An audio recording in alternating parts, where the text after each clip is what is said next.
अपने प्रियजन आपसे रूठे हैं, आपसे दूर हैं, भगवान गणपति को मनाइए।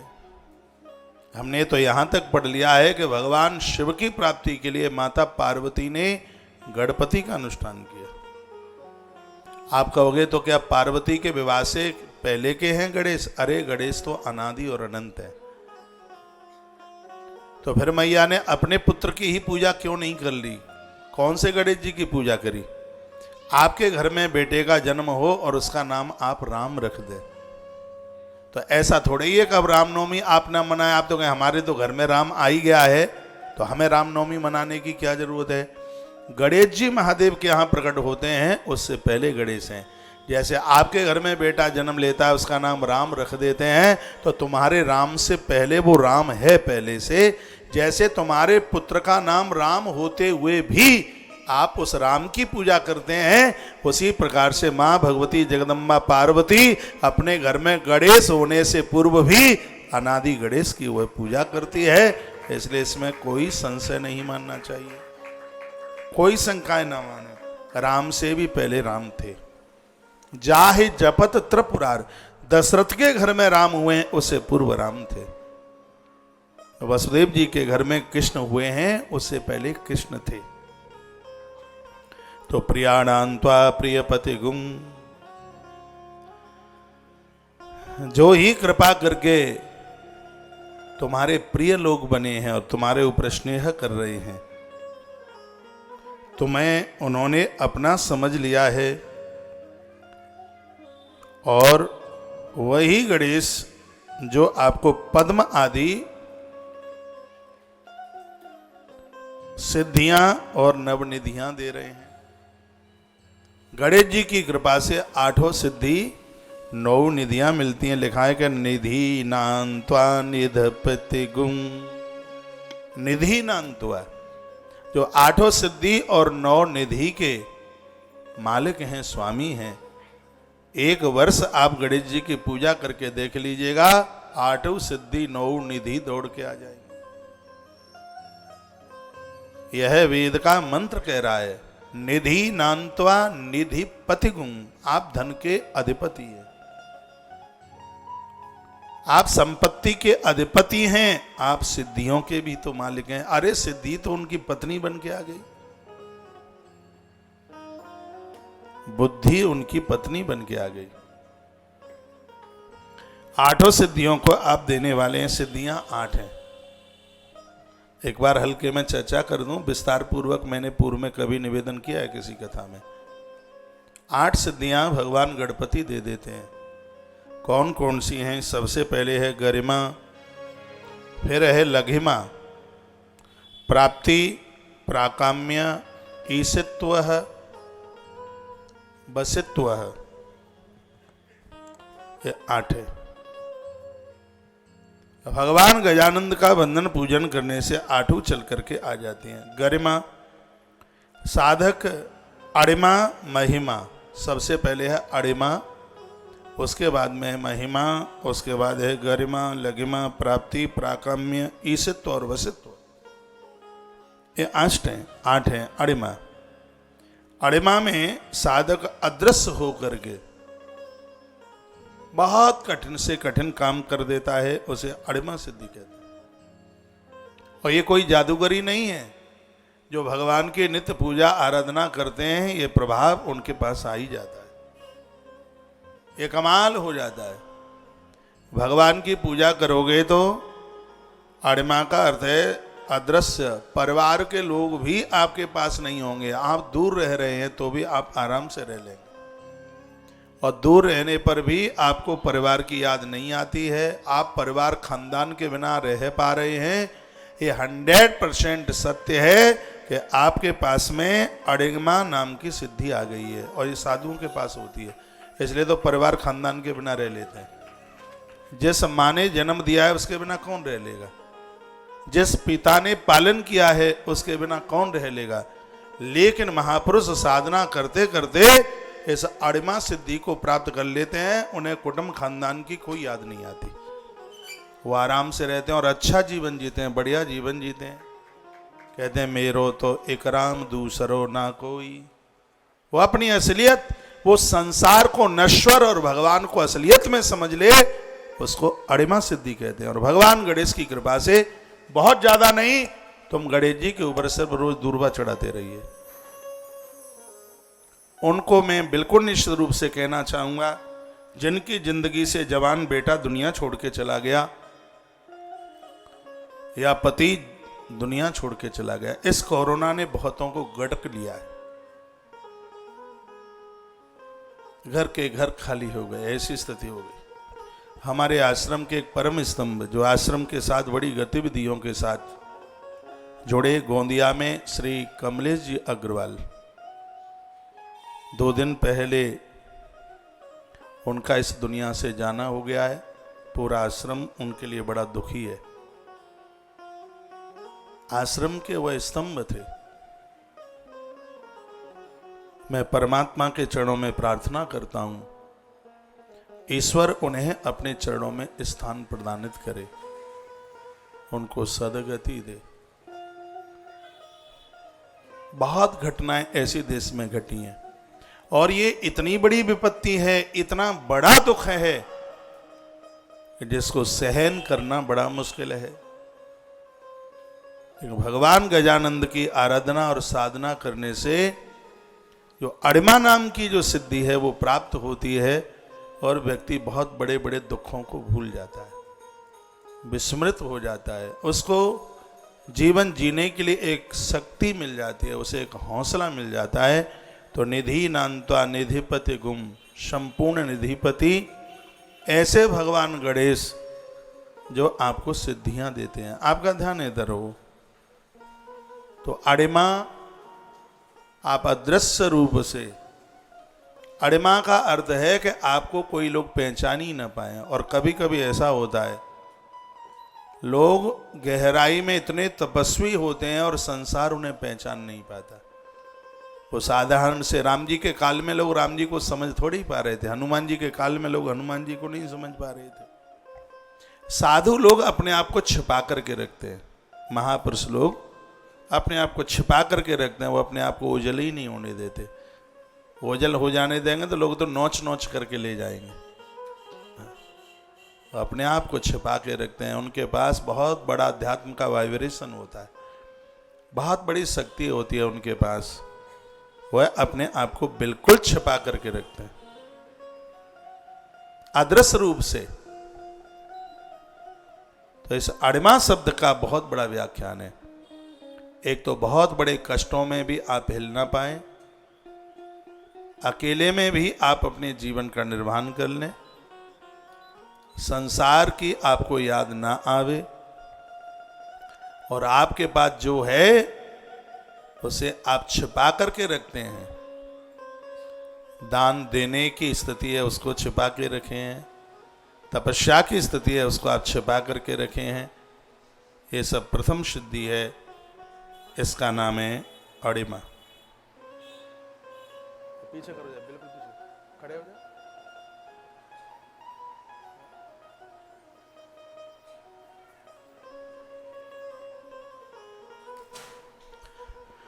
बोली भक्तवत्सल भगवान की जय हो। श्री हनुमान जी महाराज की जय हो। जय जय श्री राधे जय जय श्री राधे श्री राधे श्याम। महिमा, महिमा का अर्थ है आप अपने आप को बहुत बड़ा बना लेते हैं। बहुत बड़ा बनाने का मतलब है कि सामाजिक संसार के कार्यों के लिए आप छोटे होते हुए भी आप बहुत बड़े बन जाते हैं। छोटे होते हुए भी कुछ भी नहीं होता तो भी इतने बड़े बड़े काम कर देते हैं। ये भगवान को पूजने का ये रहस्य है।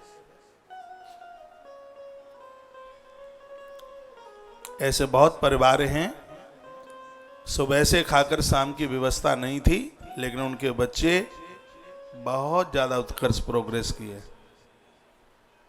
तो ये दूसरी सिद्धि है महिमा, यानी छोटे होते हुए भी संसार में आपका भारी सम्मान बढ़ जाए।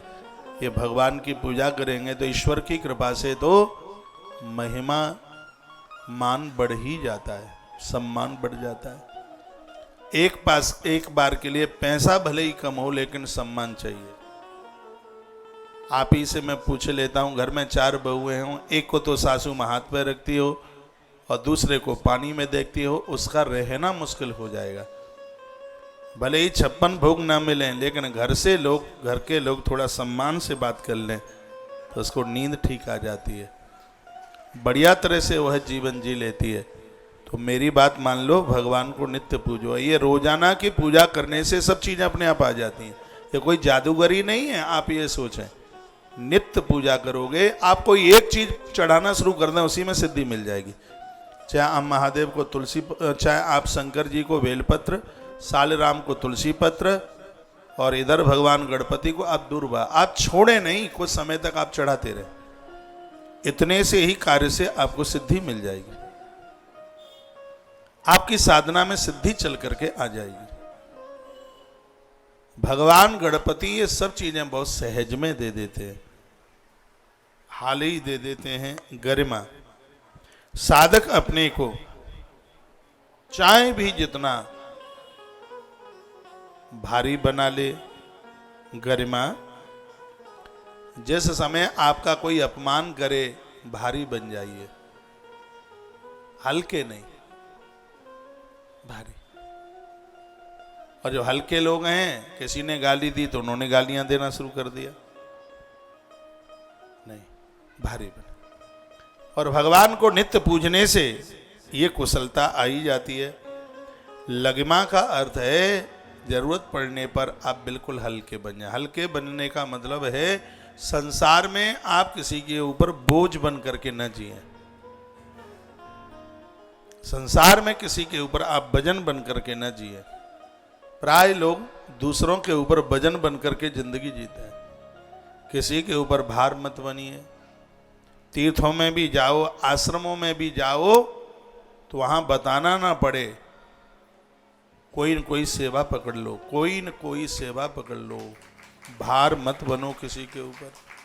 घर में भी रहो तो सासू माँ, ससुर, सास, बहू, बेटों के ऊपर भार न बने। ऐसा जीवन जीने की कोशिश कीजिए। और यदि देवी देवताओं को आप पूजते रहोगे तो अंत तक आप किसी के ऊपर भार बन करके नहीं जी सकते। समाज के लिए आप फूल की तरह हो जाएंगे, ये भगवान गजानंद दे देंगे। मैं आग्रह पूर्वक निवेदन करूंगा, भगवान गणपति को स्वीकार कर लो और आज से ही स्वीकार कर लो। अभी तो 19 तारीख के काफी दिन है। रोजाना दूर्वा चढ़ाइए, उसके पीछे की जड़ों में कलावा बांधकर उसके 21 नग कर लो। और गणेश जी का दिव्य मंत्र है जिससे वो बड़े प्रसन्न हो जाते हैं। ओम गम गणपतये नमः आभयामी, ऐसा कह के पूज्यामी, ऐसा कह करके चढ़ा दो। बहुत सरल पूजा है, कोई दिक्कत ही नहीं है बिल्कुल। तो सिद्धियों में लघिमा, हम किसी के ऊपर वजन न बने। और प्राप्ति, प्राप्ति का अर्थ है तुम जो चाहो वही मिल जाए। यम यम चिंतते कामम तम तम प्राप्नोति निश्चितम। जो कामना तुमने की है वो निश्चित मिल जाए, ये सिद्धि के द्वारा हो जाता, ये भगवत आराधना के द्वारा हो जाता। मैं तो अपने जीवन में बड़ा अनुभव करता हूं, बेकार का मैं मांगता नहीं हूं, और परमार्थ में जो मांगता हूं भगवान उसे पूरा कर देता है, हाल ही कर देता है, सुबह जगते ही जगते कर देता है। जैसे आपका जन्म हुआ वैसे ही मेरा हुआ है। मैं अंबर आकाश से टपका नहीं हूं, 2 हाथ तुम्हारे हैं, 2 हाथ मेरे हैं, कोई ज्यादा अंतर नहीं है। हाँ। लेकिन भगवान के चरणों में ऐसी श्रद्धा है कि उनके बिना हम नहीं बिल्कुल रह सकते, नियम पूरा करते हैं। सुबह यदि कोई समय अभाव में पूजा पाठ छूट जाएगा तो रात्रि को सोने से पहले उसको पूरा करेगा, उसके ऊपर बड़ा विश्वास है। और जब वो छूटता है तो ऐसा लगता है कि डकैती डल गई, बहुत बड़ा कोई नुकसान हो गया। नियम जो छूट रहा है उसमें यदि बेचैन हो जाएं तो समझ लेना कि आपको किए गए सत्कर्म का फल मिल रहा है, आपकी पूजा को भगवान स्वीकार कर रहे हैं। और आप 40 साल से करते आए और एकदम छोड़ दिया और आपको कोई फर्क ही नहीं पड़ता, तो इसका मतलब था कि ड्रामा नौटंकी हो रही थी, कुछ भी नहीं। अपने नियम को नित्य पूरा कीजिए। और जितना भी देश, इस समय संस्कार टीवी पर कथा शुरू हो गई है, जितना भी पूरे देश में भक्त लोग मुझे सुन पा रहे हैं, मैं आग्रह पूर्वक निवेदन करना चाहूंगा, अन्न पानी के बिना रह लेना, लेकिन भगवत आराधना के बिना मत रहना बिल्कुल। 1-2 मिनट का एक भजन सुना दूं आपको? हाँ, क्योंकि ये थोड़ा उधर जुड़ रहे हैं तो इनकी कथा न छूट जावे।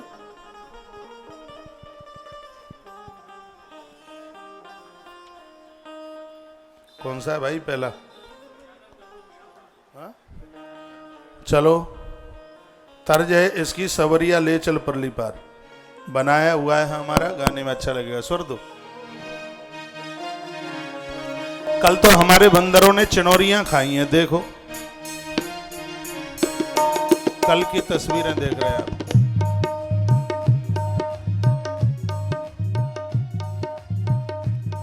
गजानन कर दो बेड़ा पार, गजानन कर दो बेड़ा पार। सारे जग की जानन हारे, सारे जग की जानन हारे, तुम साची सरकार। गजानन कर दो बेड़ा पार, गजानन कर दो बेड़ा पार, गजानन कर दो बेड़ा पार। सारे जग की जानन हारे, सारे जग की जानन हारे, तुम साची सरकार। गजानन कर दो बेड़ा पार, गजानन कर दो बेड़ा पार। जय हो।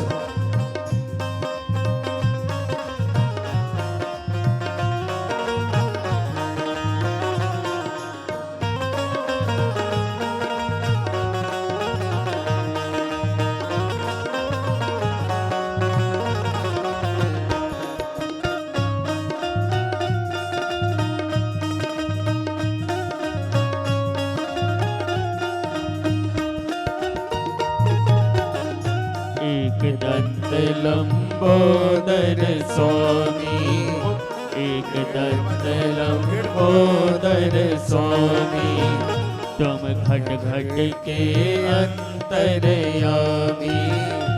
एक दंत लंबोदर स्वामी, तुम घट घट के अंतर्यामी।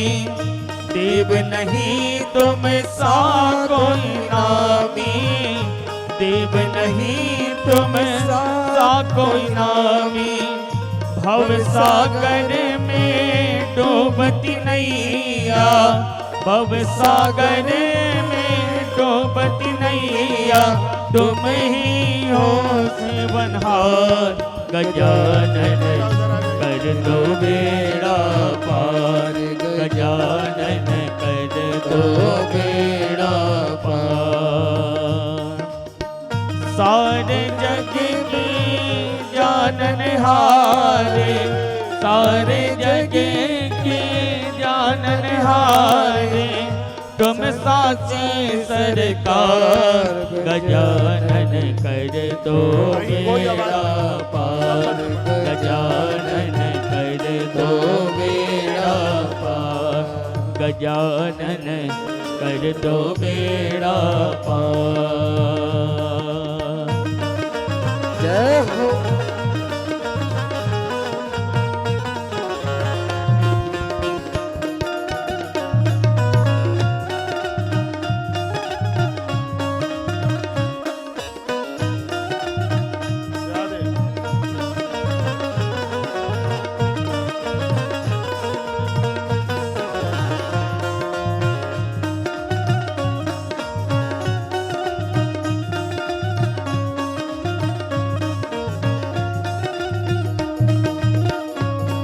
गौरा के लाल कहाए, माँ गौरा के लाल कहाए। भगत हेतु धरती पर आए, माँ गौरा के लाल कहाए।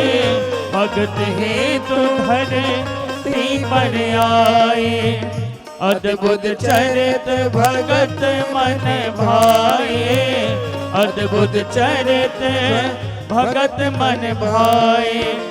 तेरे भाई अब कहाँ छुपे हो, तेरे भाई अब कहाँ छुपे हो।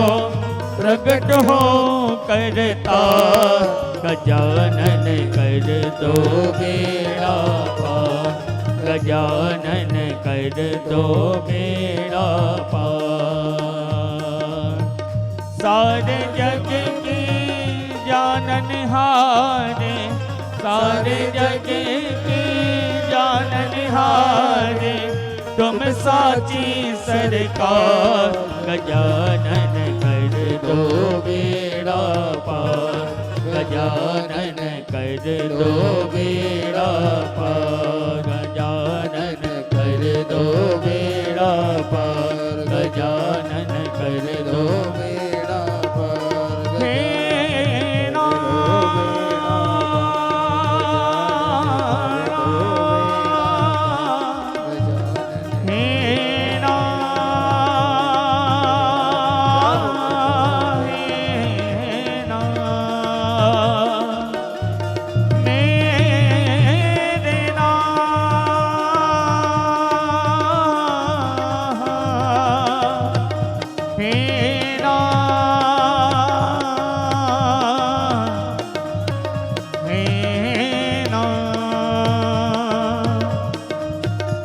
गजानन कर दो बेड़ा पार, गजानन कर दो बेड़ा पार। गजानन कर दो बेड़ा पार, गजानन कर दो बेड़ा पार। सारे जग की जाननहारे, सारे जग की जाननहारे। सारे जग की जाननहारे, सारे जग की जाननहारे। तुम साची सरकार, गजानन कर दो बेड़ा पार, गजानन कर दो बेड़ा पार। गजानन कर दो बेड़ा पार, गजानन कर दो बेड़ा पार। बोलिए गजानंद भगवान की जय हो, श्री हनुमंत बलवंत महाराज की जय हो। जय जय श्री राधे, जय श्री राधे, श्री राधे श्याम। तो भगवान गणपति अष्ट सिद्धि और 9 निधियों को देते हैं। निधि नान्त्वा निधिपति गुण, निधियां देते हैं, संपत्ति के अधिपति हैं, मालिक हैं। और इनकी क्या विशेषता है? आहम जानी गर्भ धमा तुम जास गर्भ धम्मा। बहुत वेद का सुंदर वाक्य है। यानी एक भक्त भगवान को कहता है, एक भक्त भगवान को कहता है, भगवान मैं तो गर्भ से प्रकट हुआ हूं, मैं तो गर्भ से पैदा हुआ हूं, लेकिन आप गर्भ रहित हैं। और जिनके ऊपर आपकी कृपा होती है तो लोग एक ही जन्म में प्रभु मुक्त हो जाते हैं। वेद का महावाक्य कहता है, गर्भकालीन समय में यदि कोई नारी अपने कच्छ में भगवान गणपति को विराजित करती है, अखंड दिया जलाती है, होनहार संतान तो उसको होती ही है। सबसे आनंद की बात यह है कि संतान को जन्म लेने में कष्ट नहीं होता और नारी को बच्चे को जन्म देने में कोई परेशानी नहीं होती। माता जीजाबाई अपने पुत्र को जन्म देती है। छत्रपति शिवाजी अंग्रेज यवन जिसका लोहा मानते थे, इसके कच्छ में कई तरह की भगवान गणपति की तस्वीरें, फोटो। पूरी दुनिया में समर्थ गुरु रामदास और छत्रपति शिवाजी ने मंगल मूर्ति भगवान गणेश का कितना प्रचार किया। ये अंतस से ही संस्कार थे। माता जीजाबाई ने गर्भ के समय पर अपने कक्ष में गणेश प्रतिमाओं को रखा। अद्भुत वर्णन है कि हम तो गर्भ से पैदा हुए हैं, लेकिन भगवान आप गर्भ रहित हैं। आप तो कभी किसी के गर्भ में गए नहीं। मैं उस गणेश को प्रणाम करता हूं। जीव जिस गर्भ में जाता है तो जीव को गर्भ में पहुंचने पर भी जीवात्मा को जो कष्ट नहीं होने देता, वो सगर्भधम, गर्भ में हमारी रक्षा करता है। ऐसे गजानंद भगवान गणपति को हम वंदन करते हैं, प्रणाम करते हैं। ये वेद का मंत्र आप सुन रहे हैं। आहम जान गर्भधमा तुम जास गर्भधम। भगवान आपकी कृपा से मैं समझ गया हूं, मैं मरने के बाद गर्भ में जाता हूं। मेरा जन्म गर्भ से होता है। इधर देख लो, मेरा जन्म गर्भ से होता है, लेकिन भगवान आप गर्भ रहित हैं। जब जब ये जीव गर्भ में पहुंचता है, तब तब हे परमात्मा, हे प्रभु गजानंद, उस जीव की आप रक्षा करते हैं। वे दो बातें मैं आपको बताना चाहूंगा। गर्भ में संतान, श्रीमद् भागवत जी के 10वें स्कंद के दूसरे नंबर के अध्याय के 26 नंबर श्लोक से गर्भ स्तुति आरंभ होती है। जो माताएं बहनें उस गर्भ स्तुति का पाठ करती हैं, सकुशल संतान का जन्म होता है। नहीं तो गर्भ से ही रोगड़ संतान पैदा हो जाती है, फिर बड़ी तकलीफ होती है। बच्चे विकलांग होंगे, आंख से दिखता नहीं होगा, और तमाम तरह की ऐसी बहुत परेशानियां। यह असावधान मत रहिए। गर्भ में संतान है, एक नारी को सावधान बिल्कुल रहना चाहिए। देवों पर फूल चढ़ाए, भगवान का नित्य दर्शन करे, सुबह जगते हुए कर दर्शन करे, सूर्य नारायण भगवान को प्रणाम करे, वंदन करे, नित्य गोपाल और गणेश को नित्य अर्चन करे, वंदन करे, प्रणाम करे, तो गर्भ में पड़ने वाले बच्चे को कष्ट नहीं होगा। गर्भ में रक्षा भगवान गजानंद करते हैं। इसलिए आहम जाने गर्भधमा तुम जासे गर्भधम। हे भगवान, अब मैं समझ गया हूं, मेरी जानकारी में बातें आ गई है कि जब जब मैं मां के गर्भ में गया हूं, तब तब आपने तुम जासे गर्भधम, तब तब उस गर्भ में आपने मेरी रक्षा की है। मैं आपको वंदन करता हूं, मैं आपको प्रणाम करता हूं। ये वेद का वाक्य है। आप वेदमयी गणेश गाथा सुन रहे हैं। 12 नामों से भगवान गणेश जी को रोज मनाइए। जितना भी शब्द है गजानंद से प्रकट हुआ। 3 तरह की वाणी गणपति से प्रकट हुई। गायत्री त्रिष्टुप जगत्यनुष्टु पंक्तासह बृहतुष्ण्यः कक्षुचुभिः संयंतुत्वाः। वेद का यह भी वाक्य बड़ा अद्भुत है। अभी एक पहले मंत्र का व्याख्यान आपके बीच में रखा है, और मुझे विश्वास है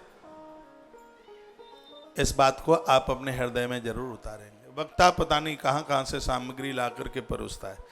जब भंडारा होता है ना, तो भंडारे की सौदा सामान एक जगह नहीं मिलती। सब्जी सब्जी मंडी में मिलती है, मसाला मसाले वाले की दुकान पर मिलता है, दूध दूधिया के यहाँ मिलता है, राशन कहाँ मिलता है, सिलेंडर उधर मिलता है जाके बिरला मंदिर के पास। सब सामान अलग अलग है। यहाँ तो बना बनाया भंडारा मिल गया है। जिसने भंडारा किया उसको पूछो कि सामान कितने दिन से बटोर रहा था। आपको तो बनी बनाई कथा मिल गई है, ये तो उस वक्ता को पूछना कि सामग्री को वो कैसे कैसे इकट्ठा करता है, कहाँ कहाँ से लेकर के आता है। यहाँ तो यूं ही आराम से सहज रूप से मिल जाती है।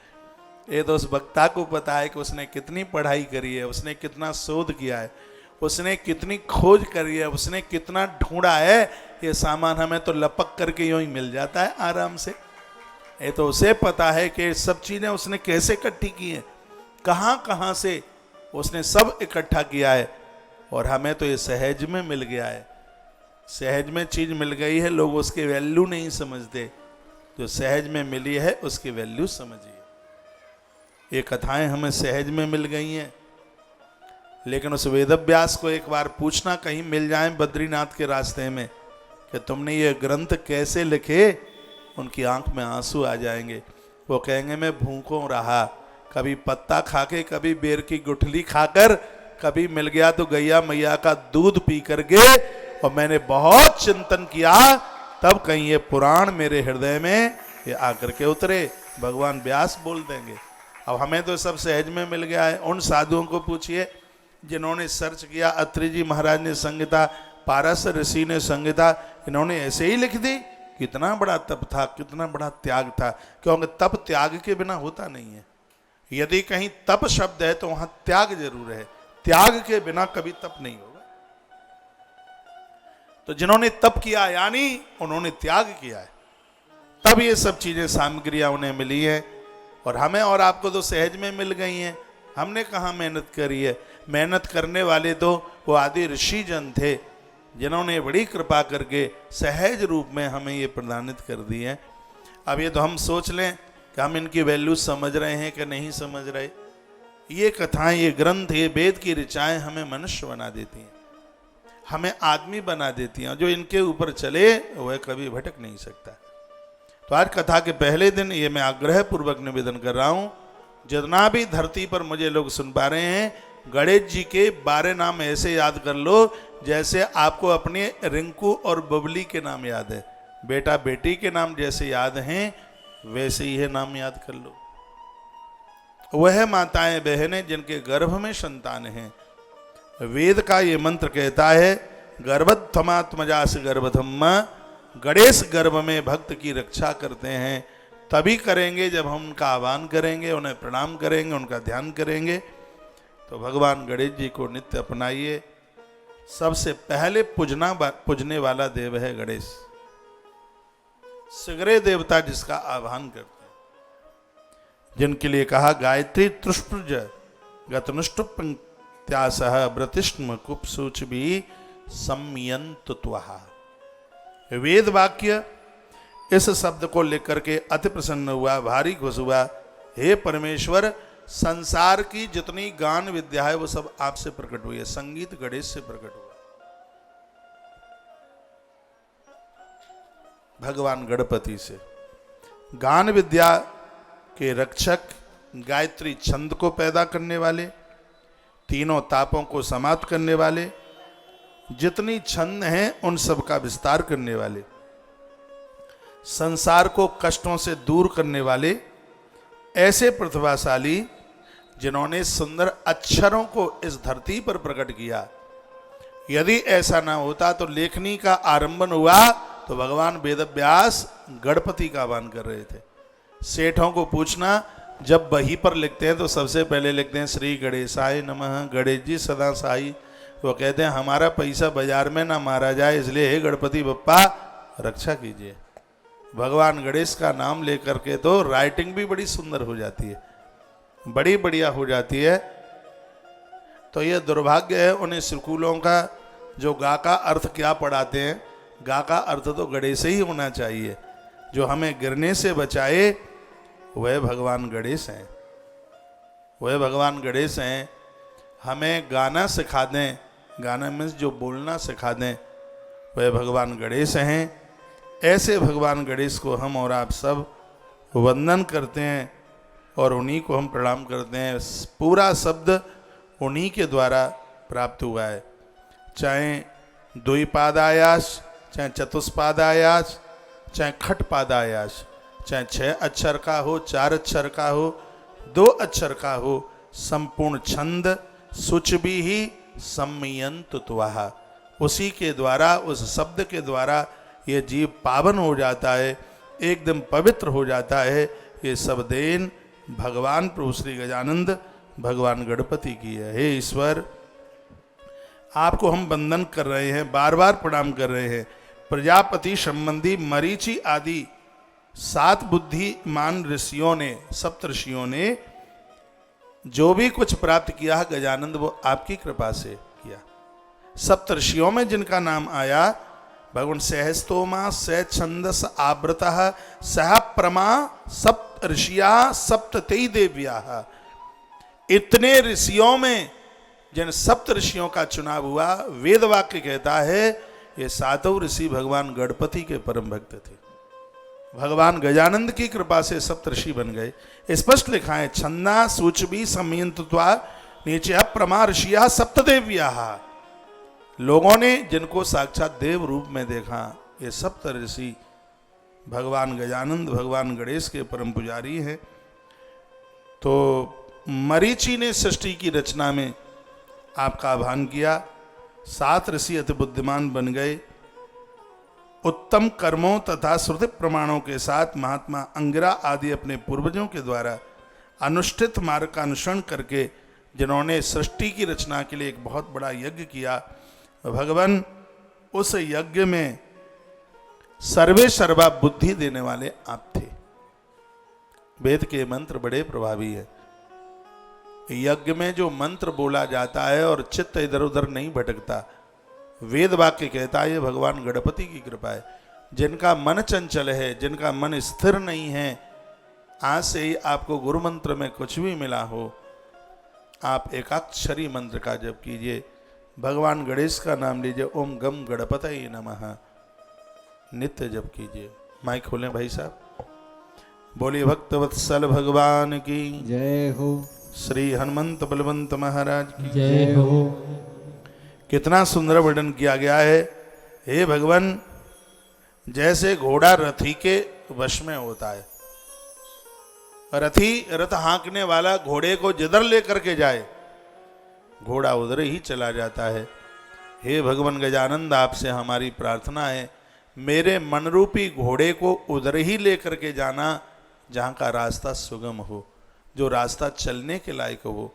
भगवान गणेश जी की कृपा से हमारा मनरूपी घोड़ा सदमार्ग के पथ को छोड़ करके कहीं इधर उधर भटकता नहीं है, इधर उधर जाता नहीं है। इसलिए नित्य भगवान गणपति का आह्वान कीजिए।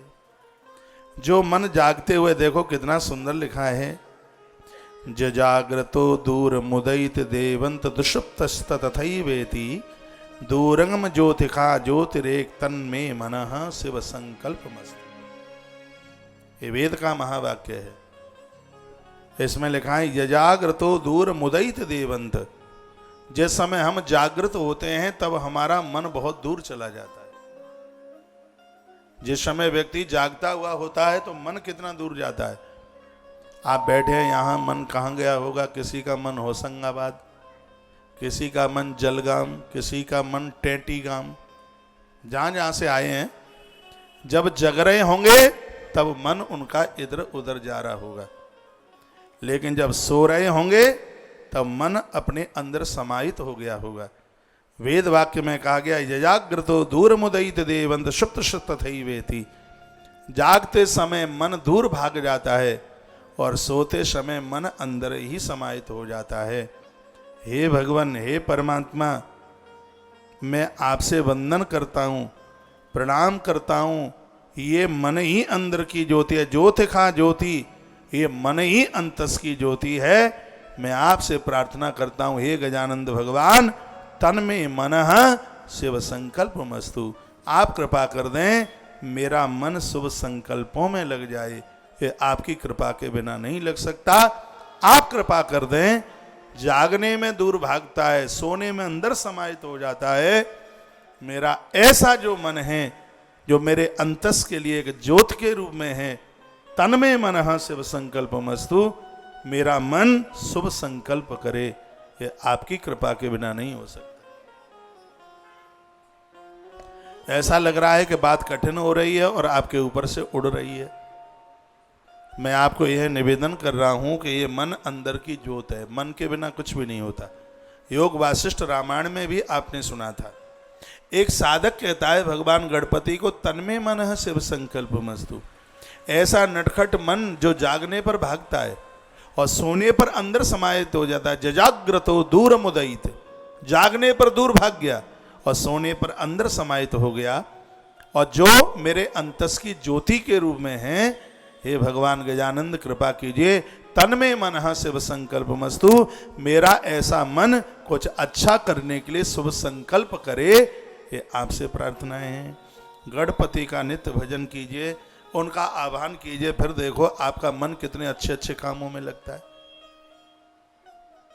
जिनकी नकारात्मक सोच है कि हम चले गए तो दुनियादारी का क्या होगा, उनका क्या होगा, फलां का क्या होगा, और इसी बात से घबरा रहे हैं कि हम मर गए तो फिर क्या होगा। देख लो एक बार आजमा के क्या होगा। सब चलेगा, जैसे चल रहा था 4 दिन रोके सब शांत हो जाएंगे। वैसे ही चलेगा। ये अपने मन को फालतू बातों में मत लगाओ। एक साधक ने भगवान को प्रार्थना करके कहा, तन में मनः शिव संकल्पमस्तु, हे प्रभु कृपा कर दीजिए, यह मेरा मन शुभ संकल्प करे, अच्छा सोचे, अच्छा विचार करे। गणपति का आह्वान करोगे, गजानंद का ध्यान करोगे तो ये मन अच्छे कामों में लग जाएगा। मेरा तो लग गया है, अब आप विचार कर ले। मेरे मन के पास तो बेचारे के पास ऊट पटांग कोई काम है नहीं। ये तो सुबह जागता है तब से लेकर के रात्रि को सोता है तब तक। ये तो बेचारा जागने पर भी नहीं भागता कहीं। ये गजानंद की कृपा है। एक साधक यही तो कहता है, जजाग्रतो दूर मुदयित, जागने पर ये दूर भागता है। और जब तुम्हारी कृपा से मन सही संकल्प में लग जाता है तो फिर ये साधक के पास ही रहता है, इसकी दौड़ खत्म हो जाती है, फिर नहीं भागता है। आपको अपना मन स्थिर करना है, मन अच्छे कामों में लगाना है। कभी कभी घर में प्रेम नहीं होता, पति का मन कहीं भाग रहा है, पत्नी का मन कहीं भाग रहा है, बच्चों का मन कहीं भाग, ओ मन की ऐसी दौड़ हो रही है, मन पास में ही नहीं, सब बेईमान आए, बिना मन के रह रहे, मन है ही नहीं। कभी कभी तन होता है कथा में, मन होता है कहीं दूसरी जगह। साधक कहता है कि हे प्रभु, तन में मन है, मेरा मन मेरे पास रहे, यह कृपा कर दे। ये प्रभु गजानंद, मेरा मन शुभ संकल्प मस्तु, ये अच्छा संकल्प करे,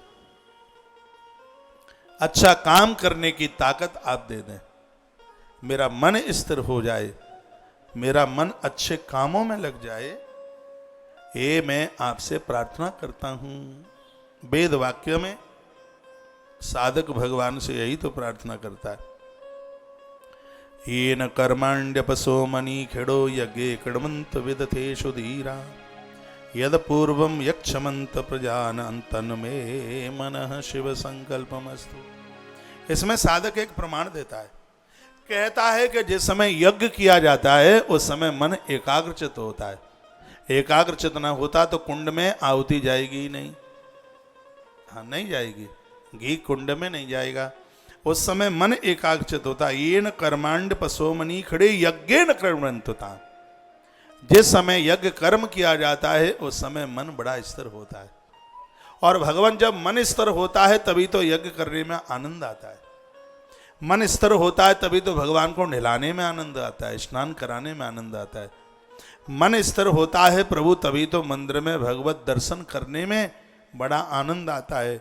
एक साधक रो रो करके भगवान गणपति को कहता है, भगवान जैसा यजन करने में मेरा मन जितना स्थिर रहता है उस प्रकार से परिवार चलाने में भी मेरा मन उसी प्रकार से स्थिर हो। मेरे मन को यह ताकत दे दो। यज्ञ में, यज्ञ के समय में मन जितना स्थिर है उसी समय और भी मैं समाज के काम करूं, जगत के काम करूं, उस समय भी मेरे मन को ये ताकत आप दे दीजिए। शिव संकल्प मस्तु प्रजानांतन में मन। प्रजा यानी जीव के हित में, जीव की सेवा में, समाज के कल्याण में भी मेरा मन वैसे ही लगे जैसे मेरा मन यज्ञ कर्म करने में लगता है। मैं तो यदि टीचर भी होता तो बालक फेल नहीं होता, अच्छे नंबर लेके आता।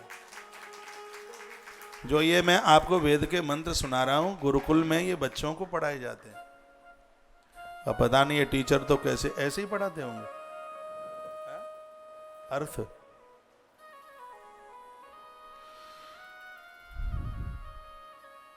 ये पढ़ाया जाता है वेद की ऋचाएं। पहला अध्याय रुद्राष्टाध्यायी का भगवान गजानंद का आह्वान करता है। देखो कितनी अच्छी बात इसमें, मुझे इतना अच्छा इसमें लगा। इसमें लिखा प्रजानंता तन्मे मन शिव संकल्प मस्तु।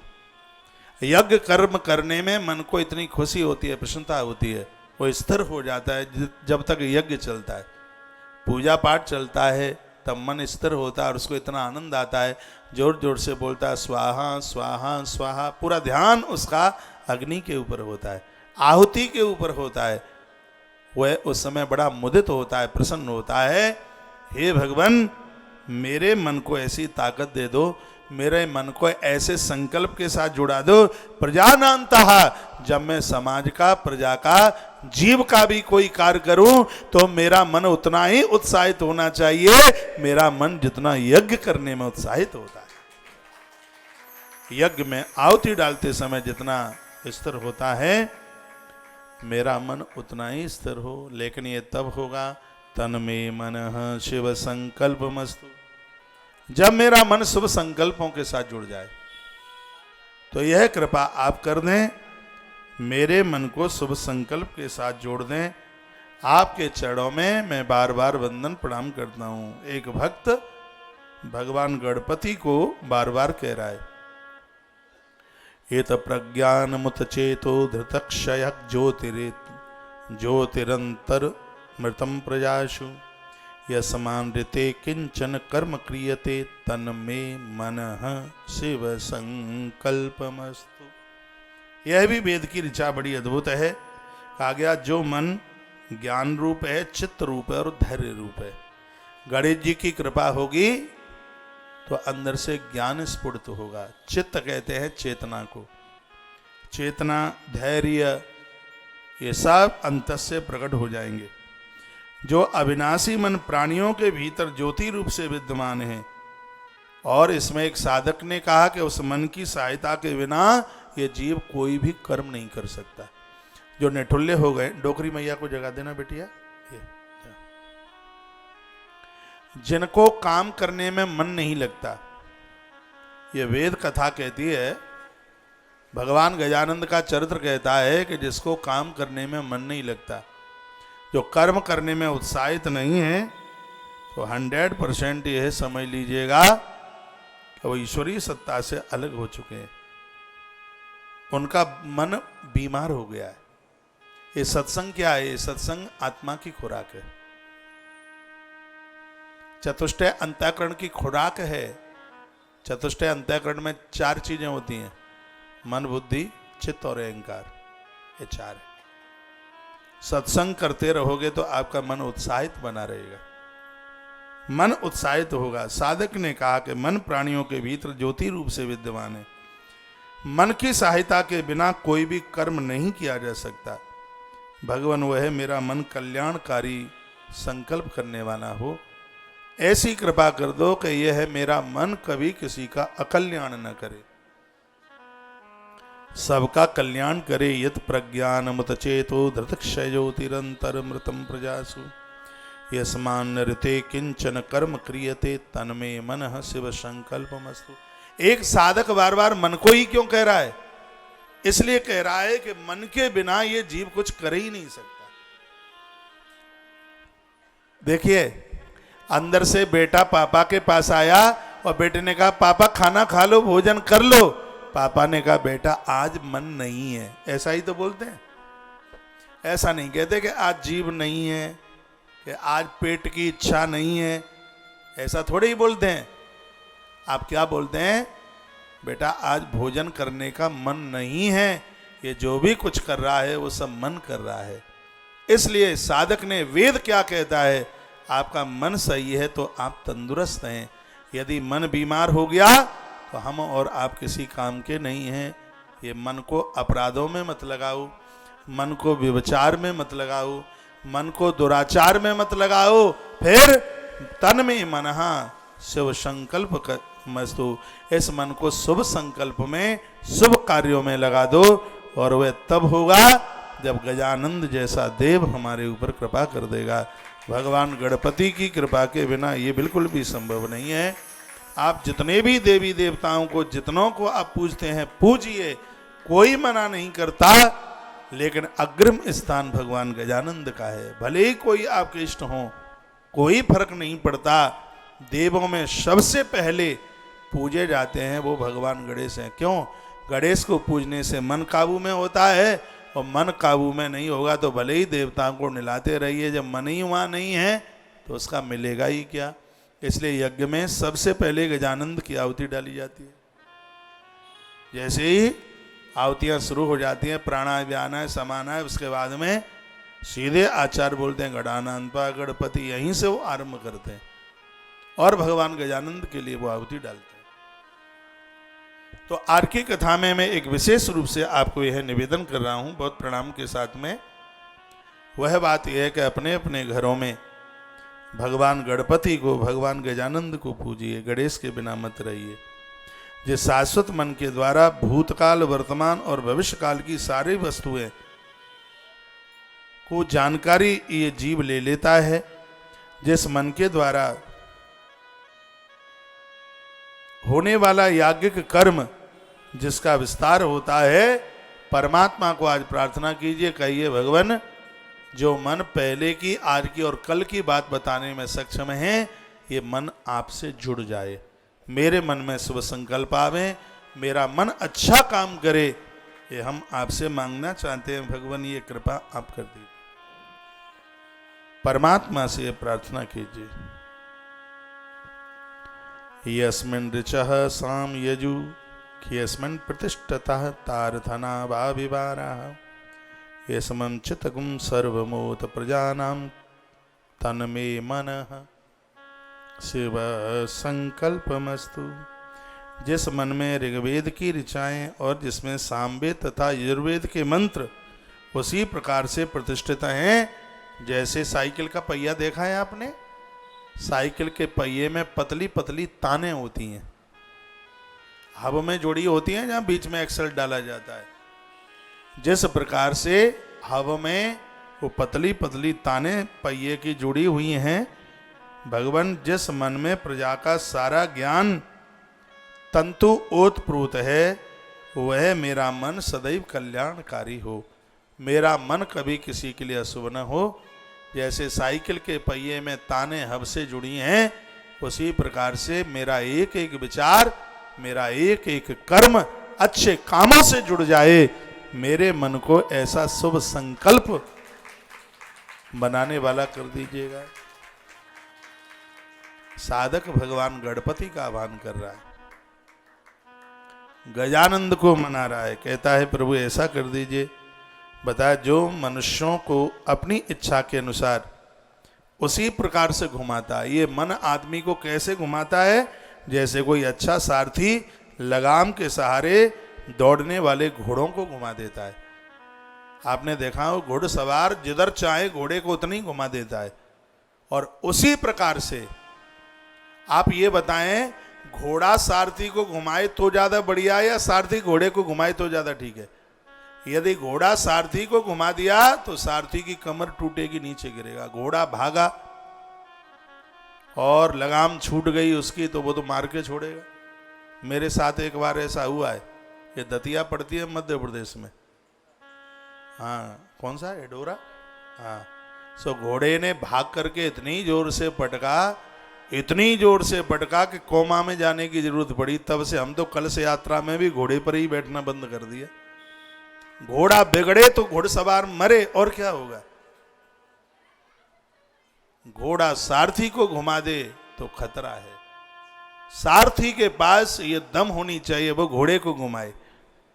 तो एक साधक भगवान गणपति को क्या कहता है कि भगवान जैसे घोड़ा सारथी को घुमाता है तो सारथी को खतरा है, उसी प्रकार से इस संसार में ये मन मनुष्य को घुमा रहा है। इसलिए तो वो स्थिर नहीं है, परेशान है। इससे करे जो मन है वो सब आदमी को घुमाने में लगे, इसलिए बड़े परेशान है। घर में बैठते हैं तो मन नहीं लगता, चलो थिएटर में चलो, वहां भी पहुंच गए तो बड़े मॉल में चलो। ये मन ऐसे घुमा रहा है, ऐसे घुमा रहा है कि कहीं चैन है ही नहीं। 3 दिन पियर में रहो, चलो अब अच्छा नहीं लगता। ससुराल में आ गए, वहां भी अच्छा नहीं लगता। देख मैंने ये बोला था कि जब तक कथा चले जनरेटर बंद मत करो, जनरेटर चलवा दे पूरा। हाँ हाँ,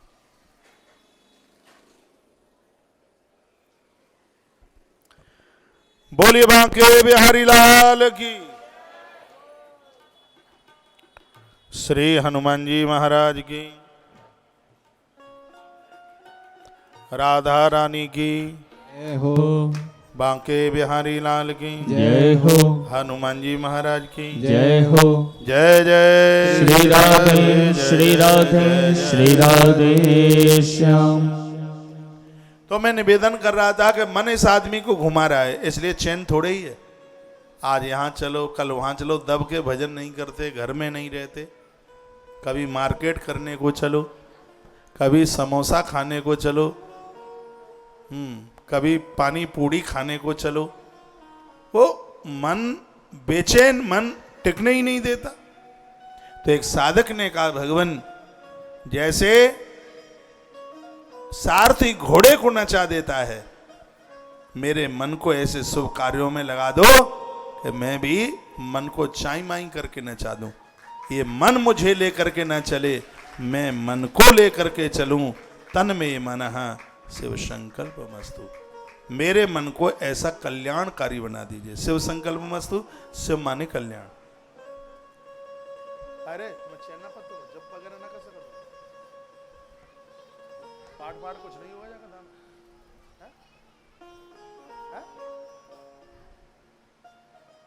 पाठ नहीं हुआ पाठ।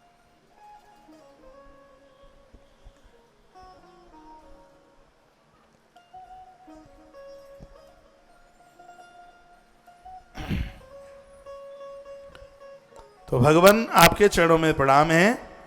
जैसे कोई अच्छा सारथी लगाम के सहारे जैसे घोड़े को घुमा देता है, अपने नियंत्रण में कर लेता है, उसी प्रकार से मैं बचपने को, यौवन को, वृद्धा अवस्था को अपने बस में कर लूं, अपने बंधन में कर लूं। भगवान मेरे मन को ऐसा शुभ कल्याणकारी बना दीजिए। तो भगवान गजानंद की, भगवान गणपति की कृपा हुए तो ये बिल्कुल संभव है।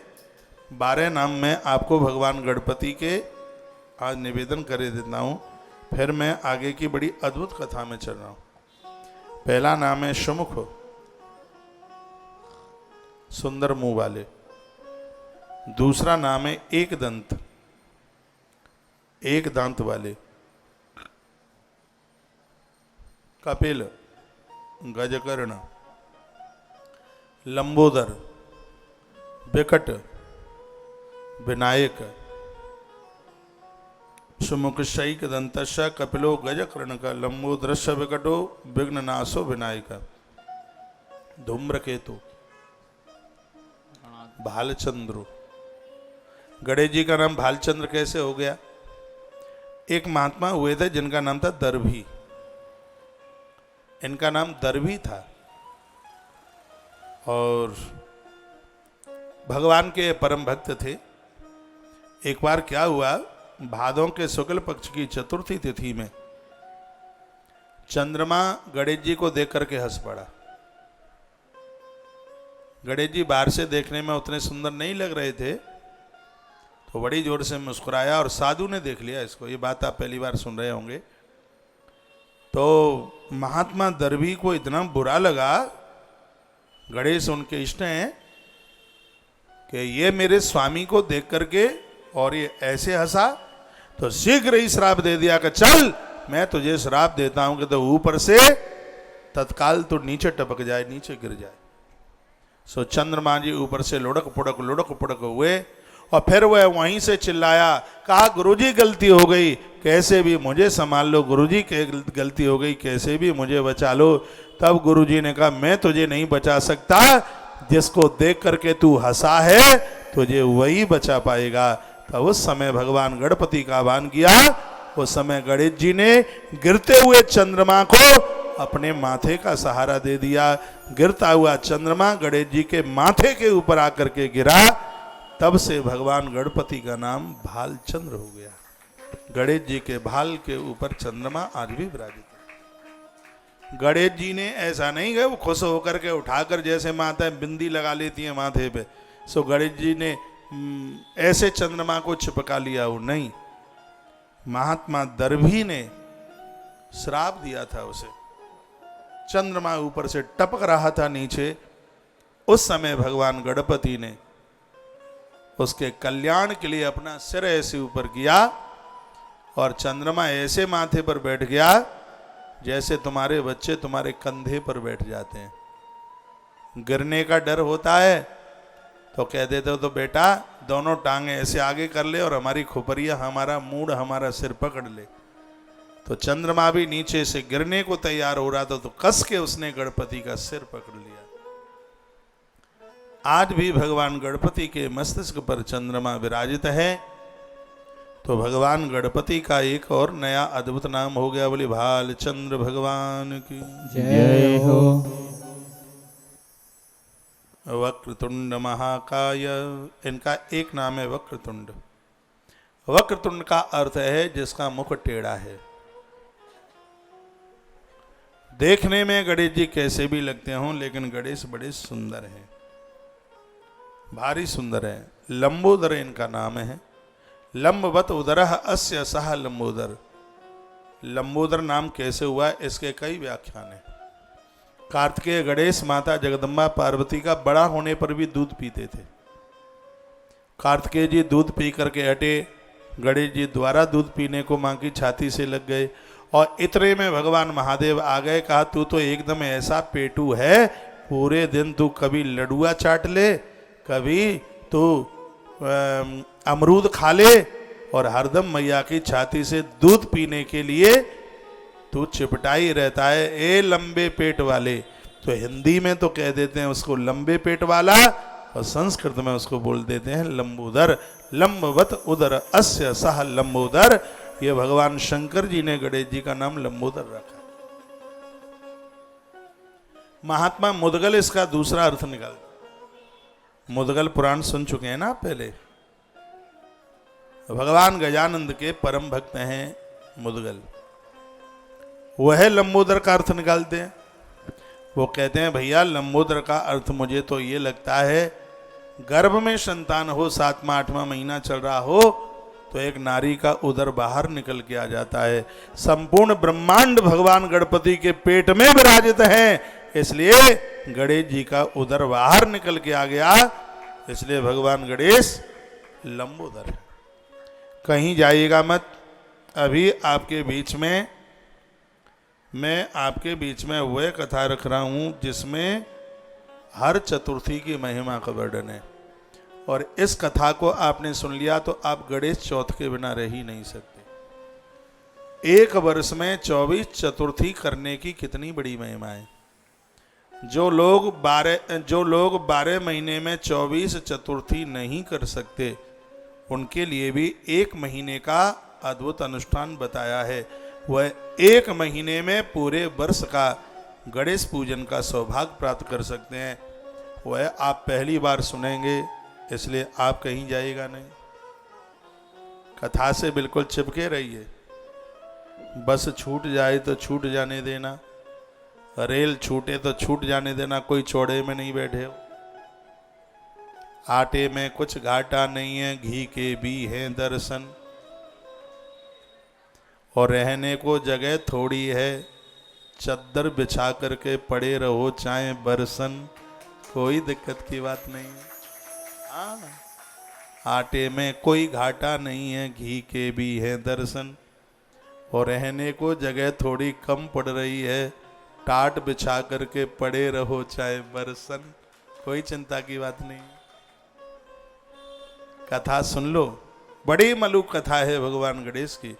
वेदमयी गणेश गाथा आनंद दे देगी। और आज की कथा में मैं चतुर्थी व्रत की महिमा, किस किसने यह व्रत किया, इस व्रत के करने के कितने बड़े फायदे हैं, यह आपने सुन लिया तो बेटियां, माताएं, भाई लोग कोई भी भगवान गणेश की गणेश चतुर्थी के बिना नहीं रह सकते।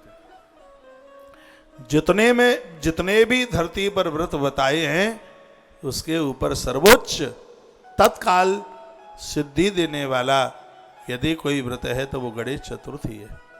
और कलकाल में कलऊ चंडी बिनाई को, कलऊ चंडी बिनाई को, इस कलयुग में माँ भगवती और भगवान गणेश तत्काल काम पूरा करते हैं, देर नहीं होने देते।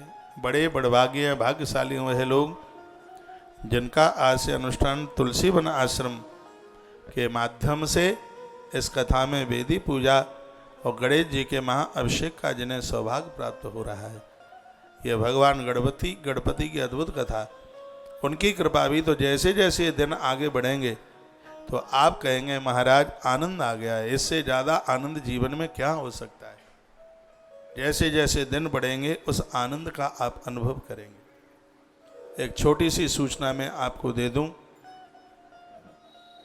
श्री गया जी में अद्भुत कार्यक्रम 20 तारीख से लेकर सितंबर 20 से लेकर 6 अक्टूबर तक बहुत बड़ा कार्यक्रम है। जो जन आ सकें तो जरूर आइएगा, बिल्कुल पधारिए। जजमान बन करके आइए, श्रोता बन करके आओगे तो भोजन पानी की कहीं कोई दिक्कत नहीं है, थोड़ी रहने की दिक्कत है।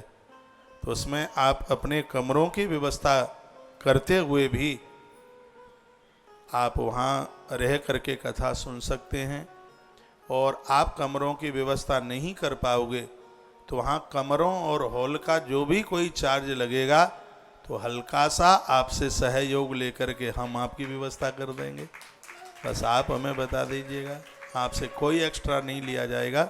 जो होटल वाला लेगा वो आपसे ले करके आपकी व्यवस्था कर देंगे। भंडारा तो चलता ही है, उसका क्या पैसा पूछा है, वो तो भगवान का प्रसाद है।